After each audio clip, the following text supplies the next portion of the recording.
was a very active scene earlier today. It all began right here at this First Bank of Tennessee. Little boy set fire to a piece of material like this in the back of the building, and they say he did try to stomp that fire out, but once he realized he couldn't, this was the end result. Because Clearwater security system shows so many angles, National Weather Service says the tornado touchdown went for about a half a mile. It also caused significant damage to this church. As you can see here, this pile of debris and railing is from the front of the church. Once Officer DeLashman made that arrest in Soddy Daisy, it not only violated police code. Now, we are told that many of the main roads, they are still very passable. The secondary roads are the ones where you're going to have your most problems. And branches like these and this pile here in front of me are what's falling on these power lines, going into these bins and looting them, all to get their hands on some free donations.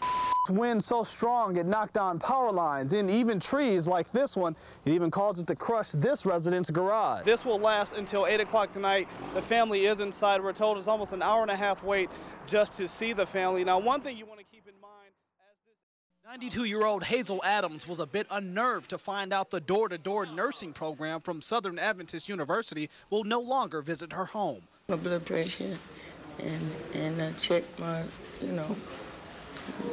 pulse. The school canceled that part of the program after nursing students were approached by a man with a gun last month. And the incident occurred here at the corner of Orchard Knob and Portland. The nursing students told police they were blocked in by a white van, and a man with a gun jumped out and threatened to rob them. The nursing school worked in part with the East Chattanooga Weed and Seed, a program aimed at helping out low-income communities.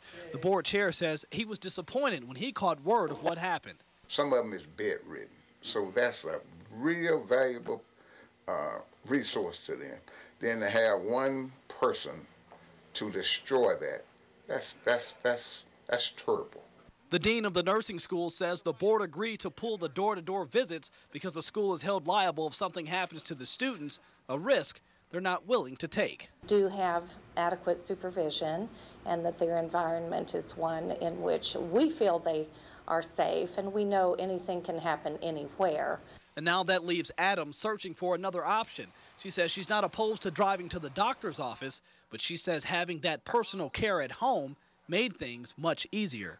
I was blessed with it because it helped me out a lot because I didn't know if anything was wrong. This is the shelter central for the Nashville area Red Cross. They've seen thousands of people who have been victims of this flood come through these doors. They say they expect more in the coming days, but they are here to help. Perfect. As flood relief continues throughout the Nashville area, Red Cross volunteers wheeled in carts of food for victims. Janine Scott, a mother of 4, was one of the first people admitted to the shelter. She lost everything in the flood. The water came up so fast that by the time we got the last one out, my husband, who is 6'4", the water was up to here on him. She says she managed to crawl on top of her car to get out the home, but nothing else could be saved. All we had to do was basically get to the dry land, and luckily our car was up there. That didn't last. And victims like Scott have been pouring into this shelter since the weekend rain that just wouldn't stop. Red Cross officials say they continue to monitor the situation as the water recedes. From when this first started all the way up to right now, our numbers keep rising. The number of people have affected, the damage rate continues to rise. Chattanooga Red Cross volunteers are also getting help to those who can't make it to the shelter. We also have individuals that are out in the communities doing mobile feeding, making sure that people are fed. Now Scott has to make this shelter her new home away from home as she's learning to cope with not having much except the bare necessities. The biggest change that's happened in my life is that I have been reminded of what is really important. And that is her family. I really think it's really sad. Here are the wrecked remains of Ashley Hansen's car. The 26-year-old was reported missing August 21st by her mother. After months of searching, the sheriff says they found Ashley's body. We had hoped that we'd have a better outcome than this. But, again, we're trying to do everything we can for this family. Here in this ditch behind me is where a passerby found Hansen's car. Now a memorial sits on the side of the road where she died. Hansen was last seen leaving this Walmart on August 20th around 11:30 that night.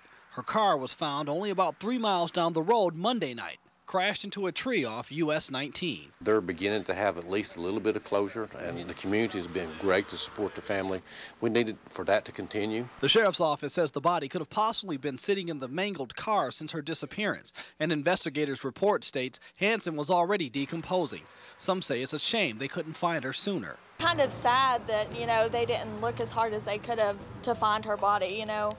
We thought she was missing the whole time, so it's just sad to finally know that she passed. The speed limit on the road is 50 miles per hour, which is the estimated speed Hanson was traveling. The sheriff says it's good they found her body, as the family can finally take steps towards closure. But he says there's still plenty of questions to be answered. There's several different hurdles you got to go through. You've got to process the vehicle and then analyze the damage on the vehicle and try to come in some factor of what actually happened.